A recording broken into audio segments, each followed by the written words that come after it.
Müəllim məktəbə müştəri yeri kimi baxırsa, o mənim üçün müəllim deyil. Report xəbər verir ki, bunu Elm və Təhsil naziri Emin Əmrullayev deyib.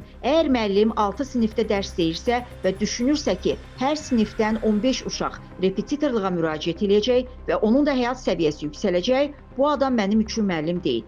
Müəllim məktəbə gəlir, əmək haqqını alır, amma onun əvəzini birbaşa sinifdə verməlidir. Kim istəsə dərsdən sonra özəl sektorda işləyə bilər. Bu hər bir vətəndaşın hüququdur. Amma dövlət sektorunda çalışan müəllimin əsas məqsədi şəxsi qazancını artırmaq yox, məktəbə və uşaqlara xidmət etmək olmalıdır. Əgər kimsə bu prinsipləri pozursa və özəl qazancı məktəbin qarşısında üstün tutursa, o zaman bu müəllimlik mövqeyi deyil. Çünki müəllimlik vicdan, münasibət və məsuliyyət tələb edən bir peşədir, deyə nazir bildirib.